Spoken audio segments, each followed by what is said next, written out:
Hello guys, welcome back to our channel ভেলতাল কলকাতায় আপনাদের সবাইকে স্বাগত জানাই। তো কেমন আছেন বন্ধুরা? আশা করি সুস্থ আছেন, সবল আছেন, ভালো আছেন। আর আমার সাথে খেলার খবর দেখতে দেখতে মন প্রাণ সব ভালো হয়ে যাবে ভাই।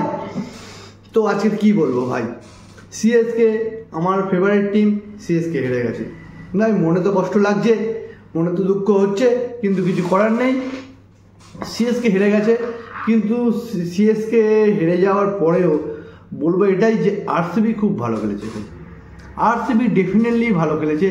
আইপিএলের যদি ফ্যান হয়ে থাকি ভাই, আজকের খেলাটা দেখে মনে হচ্ছে ভাই আরসিবি টিম যে চেঞ্জ করেছে, আরসিবির টিমে যে ভালো ভালো প্লেয়ার নিয়ে এসছে, সেটা দেখার পরে এটা মনে হচ্ছে না আরসিবি জিততে এসছে, আরসিবি জেতার জন্য এসছে, আরসিবি ট্রফি পাওয়ার জন্য এসছে। এবছর মনে হচ্ছে ট্রফিটা আরসিবির জন্যই আছে ভাই।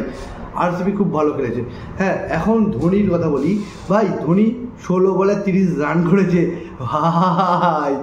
যেটা ধোনি, তো এটা বলবো না যে ধোনি ম্যাচ জেতানোর জন্য এসছে। ধোনি লাস্টে এসছে আমাদের মতো ফ্যানেদের মন ভালো রাখার জন্য, আমাদের মতো ফ্যানেদের দিল খুশ করে দেওয়ার জন্য ভাই। আরসিবি আর 2008 সালে লাস্ট জিতেছিল।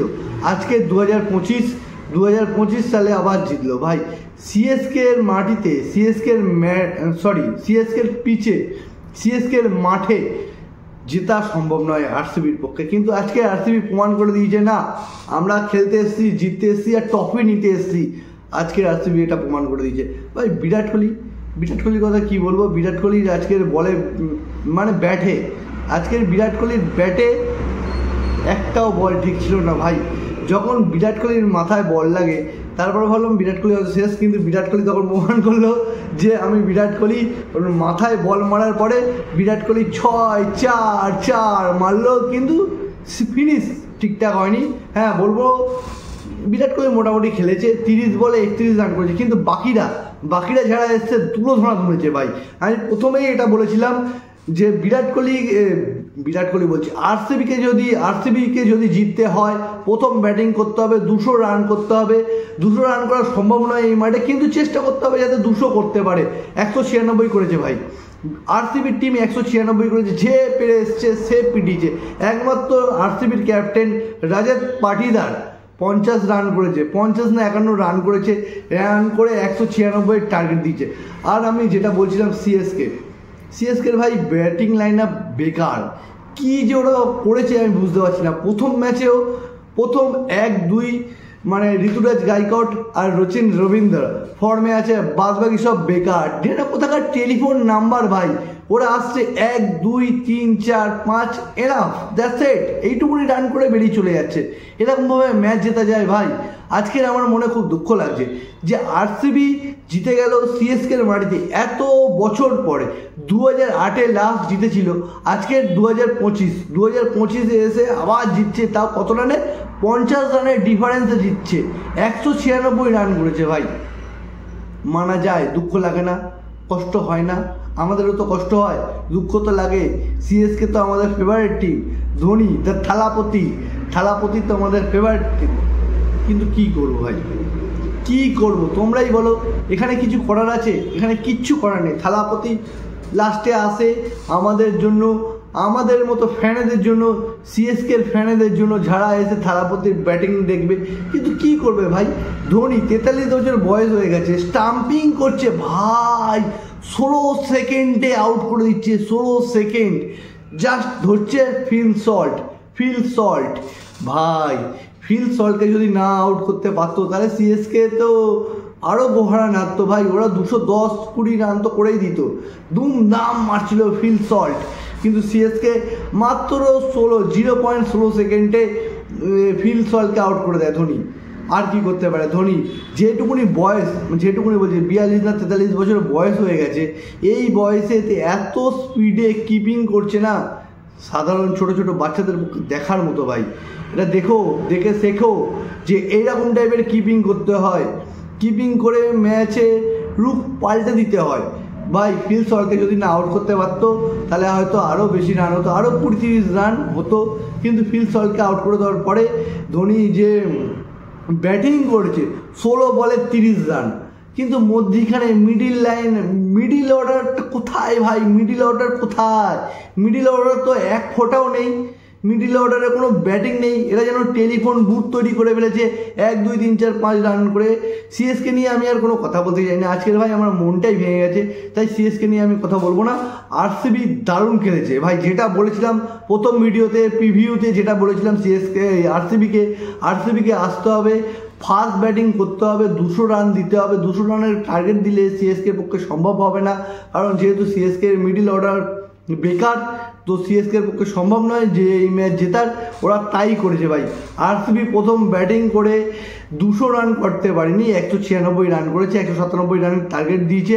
তারপরে এদের পক্ষে সম্ভব হয়নি। জস হেজেলউড ভাই 3 ওভারে 3টে উইকেট নিয়েছে, মাত্র 21 রান দিয়েছে ভাই। জস হেজেলউড দারুণ খেলেছে ভাই। ভুবনেশ্বর কুমার ভালো খেলেছে, ফিল সল্ট ভালো খেলেছে। শেষে ফিনিশিং যে করেছে টিম ডেভিড, কেউ ওকে নিতে চাইছিল না ভাই, টিম ডেভিডকে আরসিবি নিয়েছে। 8 বলে 22 না 23 রান করেছে, 274 না 75 স্ট্রাইক রেটে। যদি ওই রানটা না করতো তাহলে হয়তো জিততে পারতো না, কারণ হচ্ছে এটা ব্যাটিং পিচ নয়, এটা বোলিং পিচ। আর বোলিং পিচে 170-75 রান জাস্ট এনাফ, এইটুকুনি হয় রান, এর থেকে বেশি হয় না। কিন্তু ও যে 22-23 রান করে ডিফারেন্স ক্রিয়েট করেছে, যার ফলে আরসিবি ম্যাচ জিতে গেছে। কিন্তু কুণাল পান্ডিয়াকে একটা ওভার দিয়েছে, শেষের ওভারটা দিয়েছে, শেষের ওভারে ধোনি তো খেলে দিয়েছে। এবার থালাপতি তো খেলেছে। আর কি বলবো, আর কিছু বলার নেই আমার।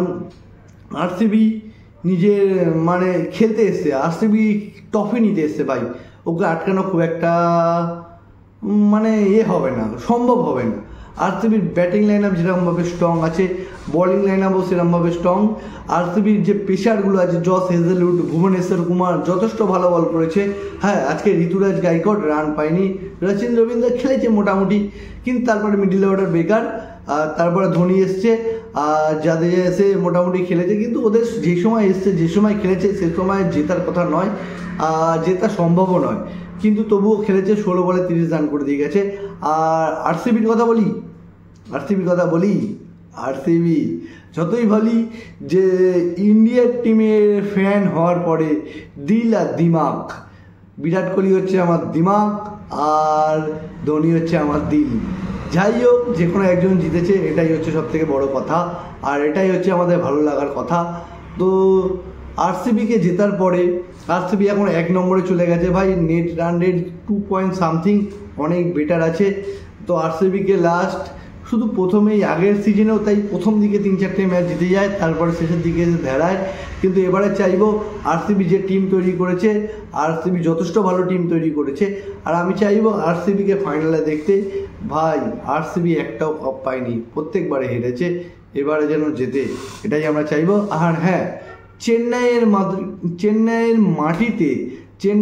মাঠে ভাই আরসিবি 2008-এর পরে এইবারেই প্রথম 2025-এ এত দিন বলছি ভাই, এত বছর পরে আরসিবি জিতেছে। তো তার জন্য আরসিবিকে ধন্যবাদ জানাই, আমরা সবাই আরসিবিকে ধন্যবাদ জানাবো। আর একটা কথা ভাই, কথা তো আমরা সবাই বলছি, কিন্তু লাইক হচ্ছে না ভাই, কমেন্ট হচ্ছে না। 9000 আমার চ্যানেলের সাবস্ক্রাইবার, কিন্তু ভাই ভিউজ আসছে খুব কম, লাইক আসছে খুব কম, আর কমেন্ট আসছে খুব কম। আর একটা কথা ভাই, আপনাদেরকে বলেছিলাম এর আগেও, আবার বলছি যে আমরা লাইভে আসতে চলেছি এই রবিবার নয়, সামনের রবিবার, এই রবিবার নয়, নেক্সট রবিবার আমরা লাইভে আসছি। আমি আমার বন্ধু নবীন আর অনিরুদ্ধ, কি বলবো, অনিরুদ্ধ, জানি না, ওর একটু প্রবলেম আছে, যার জন্য ও আমাদের সাথে এখন ভিডিও করতে পারছে না। ও এখন সরকারি চাকরির জন্য প্রিপারেশান নিচ্ছে, ও প্রিপারেশান নিক, আর আমরা আপনাদের জন্য আছি, আপনাদের জন্য ভিডিও করব আর লাইভে আসবো।